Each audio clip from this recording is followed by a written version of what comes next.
प्रणाम। सामुदायिक radio Narayani FM RS खबर के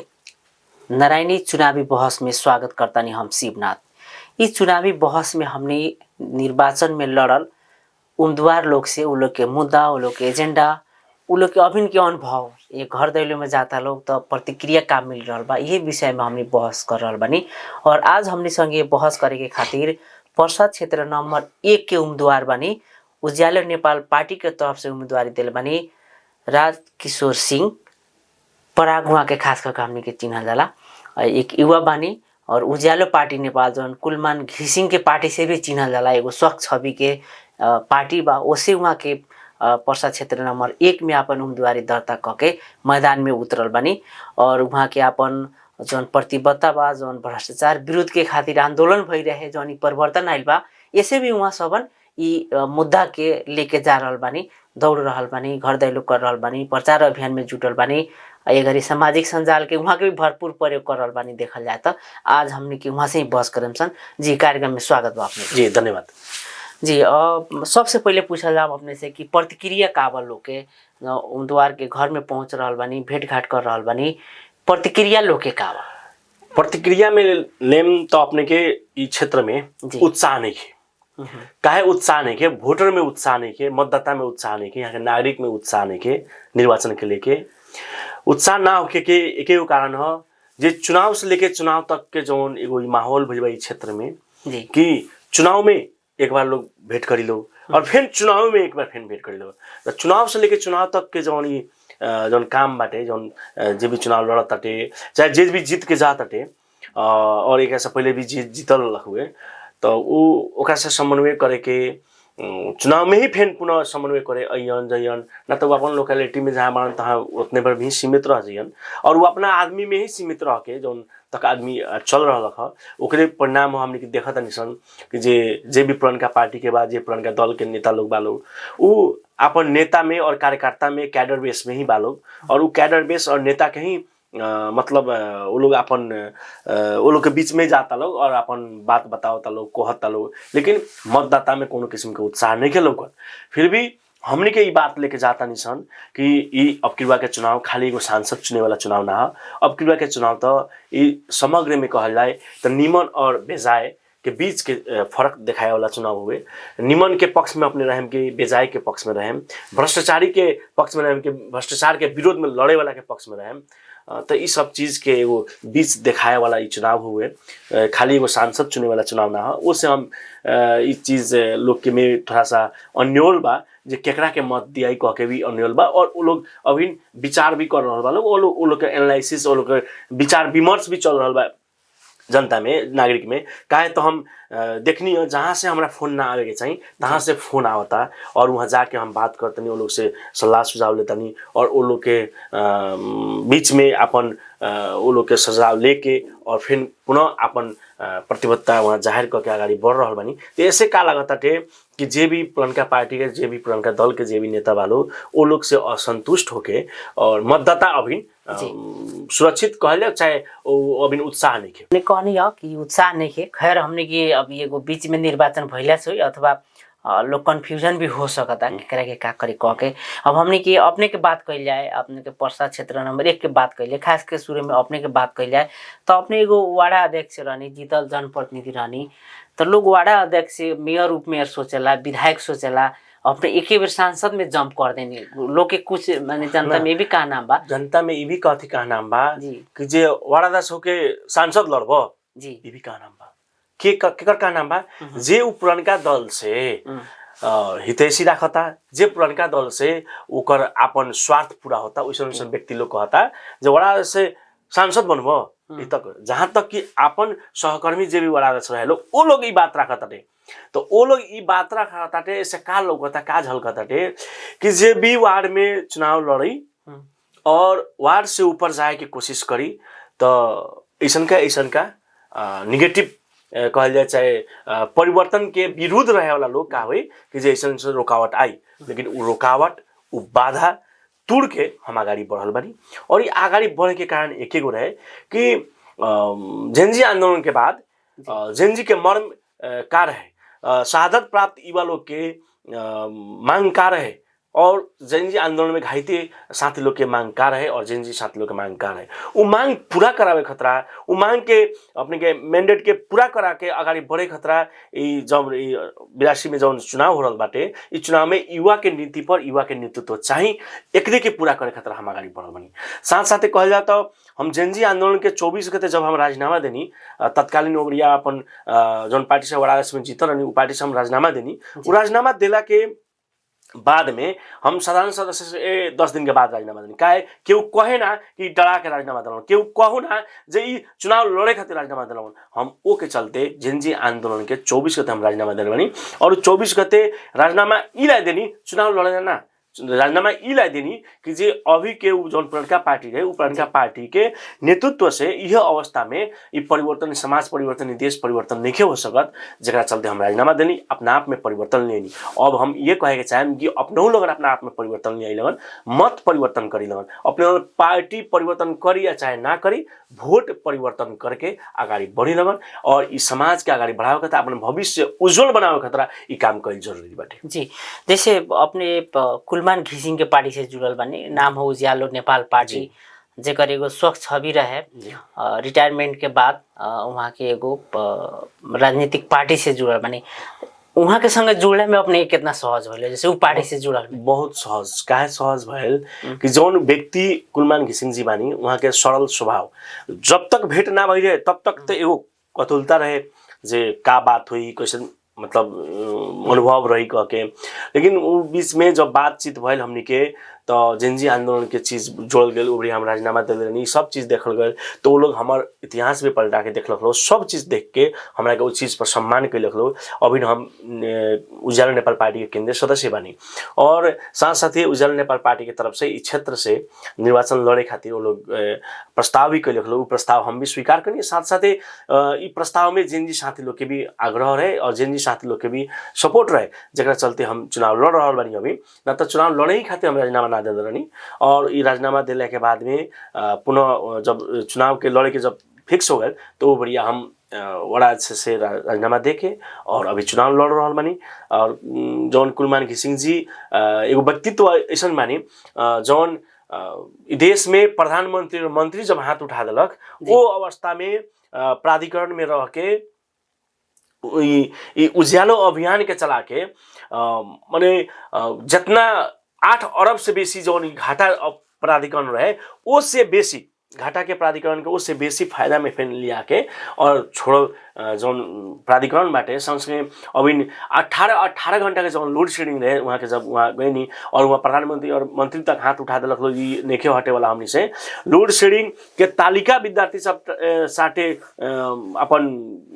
पढ़े वाला कोठा में रूम में स्कूल में हर एक जगह हर एक ऑफिस में वो अपने के तालिका सटाए हर एक फोटोकॉपी दुकान में ओकर फोटोकॉपी मिले हे बजे फोटोकॉपी लोड शेडिंग के तालिका बिकाए तो वो अवस्था से जौन जर्जर अवस्था रहे जौन त्राहिमाम अवस्था रहे लोड शेडिंग के लेके बत्ती के लेके और वो कारण से कितना बिजनेस के घाटा गए वो के कारण से कितना सामग्री सब में उत्पादन सब में मूल्य वृद्धि भई रहे उस सब के बचावे खतरा जौन कुलमान घिसिङ जी अपन विजन यूज करनी अपन विजन के साथ आगाड़ी बढ़नी और लोड शेडिंग के जौन अंत करनी ये एगो सबसे बड़का प्रमाणित काम हो जौन के चलते वहाँ से जुटे में भी और आसान भइल और जुट के अभी चल रहा बानी सन और आज प्रतिबद्धता पत्र में भी ऊर्जा के एगो पॉइंट रख के ऊर्जा के ही प्राथमिकता में रख के आज घोषणा पत्र भी आयल बाटे और उ देखले भी मानी जे हेतना से हई काम कर लिए तो हे तरीका से पूरा काम संपन्न हो सकता यानी कि ऊर्जा से उत्पादन करके और उ बेच के उसे कोष स्थापना करके जनता कोष स्थापना करके खर्च कर सकल जाते उ पैसा से कह के ऐसा तरीका से एगो प्रतिबद्धता पत्र अपने लगन भी देखे हम लगन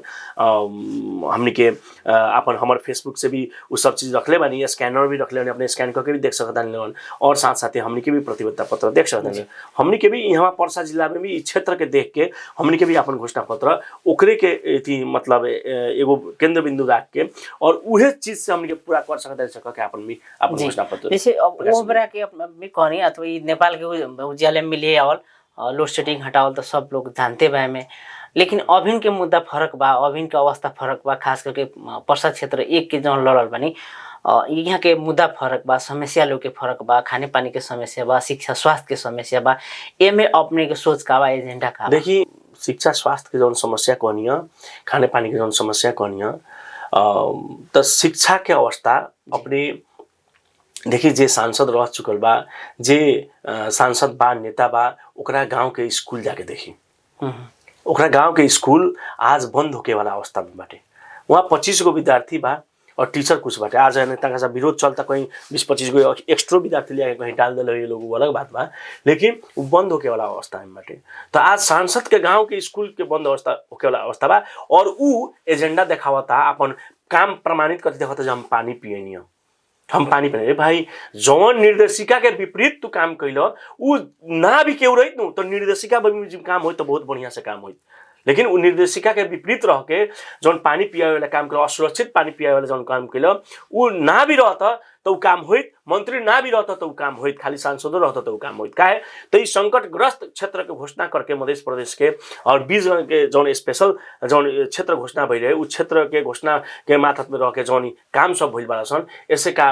भइल कि पूरा जनशक्ति प्रयोग भइल बा नेपाल के यहाँ और जनशक्ति के साथ साथ पैसा सब भी बहुत सारा प्रयोग भइल बा जेमे विभिन्न किसिम के हो हल्ला भी हमने सुनबे कनी सब भ्रष्टाचार के लिप्त होके भ्रष्टाचारी अपन आदमी के लिया के देवे के अपन आदमी जहाँ कह देलक अनावश्यक ठाम में लिया के हलावे के एक जगह पर एक टोल में एक घर के अगल बगल में 2 3 गो हलावे के ऐसा प्रवृत्ति से भइल जौन होते हुए पूरा रिसोर्स के सोर्स के का कल गए गलत यूज कल गए। तई पानी एकरा के हमने के निर्देशिका और नियमावली बमोजिम यदि हमने के यहाँ काम कर ले तो पानी के हमेशा खाती समस्या दूर हो जाए। खाली अपने के बोरिंग गाड़ के समस्या समाधान नहीं हो सकती। ये तो आए वाला दिन के बिहान के 10 वर्ष के 20 वर्ष के बाद तो ये और बड़का विकराल अवस्था हो जाए। वो बढ़िया तो सांसद ना रही वो बढ़िया तो आदमी ना रही केकरा से हमने पूछे जाए तो वो के चलते हमारे यह का नाम बाटे कथी कि जो ओकर नियमावली बमोजिम काम कल जाए निर्देशिका बमोजिम काम कल जाए तब पानी खाने पानी के जो समस्या भाई दूर हो जाए। का है तो बोरिंग के साथ साथ हमने के पीठ हमने के बनावे के काम करे पड़ल जहाँ हमने के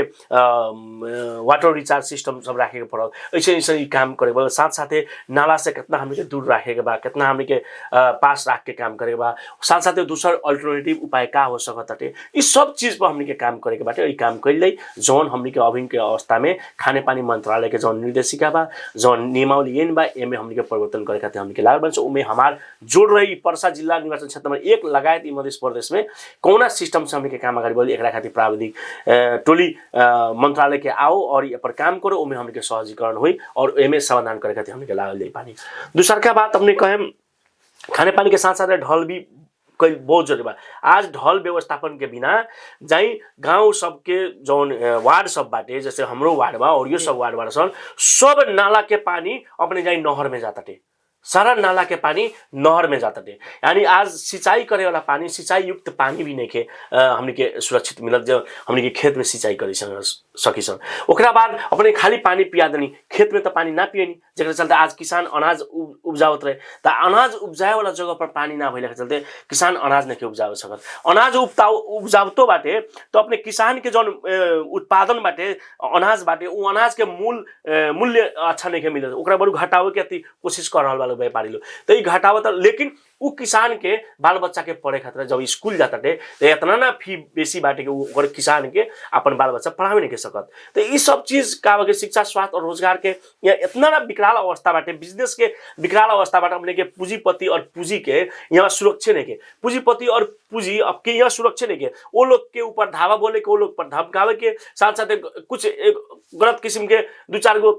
एजेंडा उठा के वो लोग से पैसा उठावे के ऐसा काम इस जौन सेक्टर में हो रहा भाई सामाजिक न्याय कायम नहीं के तो सामाजिक न्याय भी यहाँ कायम कराव जरूरी बा। साथ साथ अपने के आर्थिक रूपांतरण कराव जो जेमे हमने के यहाँ कल कारखाना के सुरक्षित कैला और वो कल कारखाना में यहाँ के युवा के रोजगार मिलो वो लाए भी हमने के काम करे के जरूरी बाटे। यहाँ के कल कारखाना में देखी कुछ उम्मीदवार लोग बालो जी नेपाली कांग्रेस से उम्मीदवार बानी अनिल मुक्ता जी वहाँ के देखी भारत से अपने 80% लोग आके काम कर रहा बा फैक्ट्री में और वहाँ जे नेपाल के काम कर रहा बाटे ओकरो आज श्रम शोषण हो रहा बा 10,000 और 12,000 पर के करता काम करता यहाँ के युवा लोग तो ओके चलते श्रम शोषण हो रहा बाटे। तो उ व्यक्ति कथी कहता जो हम युवा खातिर रोजगार खातिर जाकर जो घर दे करता तो बात बोलता है युवा के हम रोजगार देम युवा खातिर काम करें कह के कहता का काम करी जौन पहले से श्रम शोषण करता का काम करी जौन पहले से बेरोजगारी के अवस्था यहाँ लिए बाटे। दूसरा का ओकरे फैक्ट्री से जौन पानी अपने के प्रदूषित होकर जौन श्रीशिया नदी में जा रहा बा उस श्रीशिया नदी से अपने के खेत सिंचाई नहीं के होके सकत उ व्यक्ति कहता हम कृषि खातिर सिंचाई खातिर बहुत बड़ा काम करें बताई कि ऐसे धोखेबाजी कहल जा चाहे अपने के गलत बात के कर सकत हटे। तो वो ई हो दूसरा का अपने के प्रदीप जी की देखी जोन पार्टी हम छोड़ के नहीं पार्टी से चुनाव लड़ रहा बनी तो और उ यहाँ दू बेर मतलब जीत के 3 बार मंत्री बन के शीशा नदी के सफाई में अपन अभियान ना चलेनी। उनकर पार्टी से जीतल मेयर आज मेयर जगह जगह पर 4 एक 2 टेलर फेंक के वहाँ ढकढका के वहाँ रसीद काट के और सारा फैक्ट्री से जौन वहाँ बाटे जौन बार्गेनिंग जौन हो रहा बाटे इस सब चीज के कहा कि यहाँ से सामाजिक न्याय कायम कराओ खतरा हमने के काम कल जरूरी बा। इस सारा चीज सामाजिक न्याय में समृद्धि में हमने के समेटले बानी सन। ओकरा संगे अपने के एक और बात करनी रोजगार के हम कहिए अपने के स्वास्थ्य के देखिए नारायणी हॉस्पिटल के कुछ नेता लोग तो ओकरा के हम टीचिंग हॉस्पिटल बनाएम कहता लोग। कितना हास्यास्पद बात बाटे कितना लजास्पद बात बाटे कि नारायणी हॉस्पिटल के अपने टीचिंग हॉस्पिटल बनाएम रे। हे बाबा पहले हॉस्पिटल तो बना ली नारायणी हॉस्पिटल पहले हॉस्पिटल बन जाओ। यहाँ कोनो भी उपचार छोटा से छोटा उपचार करे खतरा यहाँ से भरतपुर जाए के पड़ता थे यहाँ से अपने के काठमांडू जाए के पड़ता यहाँ उपचार होता। टीचिंग हॉस्पिटल बनाए नारायणी हॉस्पिटल का हमारे का नाम बा नारायणी हॉस्पिटल में पहले हमने हॉस्पिटल बनाओ जा। हॉस्पिटल बना लेने के बाद में बहुत सारा सेक्टर बा बहुत सारा जगह बा जहाँ हमने टीचिंग हॉस्पिटल खोल सकता नहीं जहाँ यहाँ चीनी मिल के बंद अवस्था केकरा चलते बल नेपाली कांग्रेस के चलते बंद ना भइल चीनी मिल जेकरा चलते मूस खा गल चीनी जेकरा चलते पूरा चीनी मिल बंद हो गए। आज यहाँ के युवा मतलब प्रत्यक्ष अप्रत्यक्ष रूप से लाखों युवा यहाँ बेरोजगार भइल तो उस सारा युवा लोग के रोजगार लिया यदि चीनी मिल चल सकता तो संभावना अध्ययन करके चीनी मिल चलावल जाओ। यदि नइखे चल सकत तो हरेक बरस अपन एजेंडा में लियावले नेता लोग खातिर चीनी मिल छूट देखे देवे चाहता हमारे का नाम चीनी मिल चली तो चीनी मिल चलावल जाओ ना चली तो ओकर अध्ययन करके ओकर विकल्प लेके का कइल जा जो वहाँ प्राविधिक विश्वविद्यालय खोले खातिर अगाडि हमने के प्रस्ताव कइल जा। हमारी यह प्रस्ताव है जे वहाँ प्राविधिक विश्वविद्यालय खुली तो संपूर्ण युवा लोग के तालीम के व्यवस्था से यदि लोग के बढ़ावल जाए तो यहाँ के कल कारखाना अपने के दक्ष जनशक्ति मिली और यहाँ कल कारखाना भी चली यहाँ के पूंजी और पूंजीपति भी बची लोग। जी अपने शुरू में भी कहले रहने कि नेता लोग चाहे जीतो चाहे हारो लोग के घर में लोग के समस्या से ज्यादा अपना पर ध्यान देलक जौना के चलते नेगेटिव इतना भइल ये अवस्था भी आयल 84 में होके वाला निर्वाचन अभी 82 में होता। अपने लोग इनकी का लागता कि अपने लोग इनके ऊपर लोग विश्वास करे जनता भी विश्वास करे के मूड में बाकी ना बा। देखिए हम एक ही को चीज कहे चाहता नहीं कि हम चुनाव लड़ता नहीं वार्ड अध्यक्ष पहले बन के 3 वर्ष 3.5 वर्ष चले नहीं वार्ड में और वार्ड अध्यक्ष बन के आयल बनी अपने उनके सारा जितना भी समस्या होला क्यों मंत्री और सांसद से सब क्यों ना जला बात कहे सब जला वार्ड अध्यक्ष से कहे तो ये पूरा बात हम सुन ले बनी ये पूरा बात सुन ले बनी कहाँ तक काम भइल ना भइल वार्ड में रह के हम सब भोग के आयल बनी अपने उनके और इस चीज हम ये कहे के चाहता नहीं काम नहीं केवल तो हम काम नहीं केवल भी कहे वाला हम व्यक्ति बानी ओ के चलते हम कथी कहें जे सारा चीज के अपना के समस्या हम बुझ के आयल बनी इस समस्या के समाधान करे खतरा सदन में आवाज उठी और वो पूरे चीज जैसे नागरिकता का अपने के समस्या जो नागरिकता बनावे के बढ़िया काज झेले नहीं अपना शहर जमीन पर जमीन लेकिन यहाँ नेता सीडीओ और एसपी के ना बोली भाई तू शहर जमीन काहे इतना काटता मधेश के लोग खातिर काहे इतना शहर जमीन काटता उतने ना मधेश के लोग खातिर तो अपने अपन वाइफ के यदि नागरिकता बनावे जाता नहीं तो ओकर नेपाल के नागरिक होई ओकरा खातिर कथी होई विवाह सिफारिश लेके आव कोनो एन कानून में नहीं के लेकिन विवाह सिफारिश ले आव केहू नहीं के बोले वाला भाई विवाह सिफारिश काहे यदि अपने के शादी यदि भरतपुर में हो जाए तो भरतपुर से यहाँ कहल जाए विवाह सिफारिश लेवे वहाँ हंसेला सब बहुत लोग के हम पठेले बनी वहाँ हौसला से भाई का है विवाह सिफारिश तो अपने के विवाह सिफारिश आई तबे जाके नागरिकता बनी जबकि बियाह दर्ता हो गई बा 2 साल पहले अपने जमीन अपने पास करे जाए जमीनों पास करे जाए तो अपने जाए तो वहाँ अपने कर के लेकर राजस्व के लेके इतना ना वहाँ मतलब एगो जनता के दुख देवे वाला काम हो रहा बाटे मालपोत कार्यालय में जेकरा चलते उ सब लोग फिर वहाँ दुख लेवल वहाँ लेकिन वार्ड में आके दुख पोखे लो वहाँ आके भड़ास निकाले लो तो इस सारा भड़ासो हम जानते नहीं सारा चीज़ों हम जानते नहीं वो के चलते इस सारा चीज़ के समस्या दूर करे खातिर हमरा ई लागत है कि हर एक सांसद के अपने के एक बार वार्ड में जीत के कहीं चाहे 1-2 बार चुनाव लड़ के और वहाँ के समस्या कौन से कलेक्शन करके बुझ के तब चुनाव लड़े के चाहिए खाली घर दैलो करके हैंग खाली घूम गई नहीं अपने के मुँह देखा देनी चल गई घर दिलो ना घर दैलो ई होको कि जे अपने के वार्ड में कम से कम एक बार 2 बार लड़ी और ओकरा बाद वार्ड के सारा चीज समस्या सुने खातिर अनुभवी व्यक्ति उससे बेसी कथी चाहिए तो हम ये कहे के चाहता नहीं जे अनुभवी व्यक्ति हम बानी और भ्रष्टाचारी के सीधा ना कहे वाला व्यक्ति हैं हम विगत के दिन में अपने लोग जानते हो कि लगन कि जे वीरगंज महानगरपालिका में वाड़ा से होते हुए भी हरेक भ्रष्टाचार वीरगंज महानगरपालिका के भ्रष्टाचार के पक्ष में रहल हरेक काम के हम विरोध करता बनी, निमन काम के हम सपोर्ट कैले बनी, और भ्रष्टाचार के पक्ष में रहल जितना काम भ्रष्टाचार तरीका से हो रहा बा विरोध करता बनी। संगसँगै पिछलका समय जब जेनजी आंदोलन में हम 24 गते राजीनामा देनी, 24 गते हम राजीनामा दिले बनी जेनजी में, और ठेके कुछ दिन के बाद विशेष नगर सभा भइल बाटे, और राजीनामा दिला के बाद में नगर सभा विशेष नगर सभा भइल। विशेष नगर सभा में अपने के मेयर साहब प्रस्ताव कैनी जौन की बोर्ड बैठक में निर्णय ना भई रहे, बाद में ओकरा के डालल गेल बा जे गाड़ी किने के निर्णय कैनी वार्ड के बजट काट के। तो ई बात वहाँ हम अपना देख सकते हैं, मीडिया में भी आई रहे और हम भी अपन फेसबुक से लाइव कैले रहनी, वो समय में भी हम आवाज़ उठेले रहनी, वहाँ हम उस चीज़ के विरोध कैनी। ये भ्रष्टाचार है, ये भ्रष्टाचारी होता काहे के वोट मांगत रहनी पैदल, लेकिन आज जड़ गए तो लगलिए हमनी के जनता के सेवा करे खातिर काम करे के चाहिए, ओकर वहाँ पूर्वाधार का कर सकल ओकरा खातिर काम करे चाहिए। तो अपने गाड़ी किने के विलासिता, हाँ 4 चक्का ही गाड़ी चाहिए, 80 लाख 50 लाख 1 करोड़ के ही गाड़ी चाहिए अपने के। तो ये सब चीज़ के हम विरोध कैनी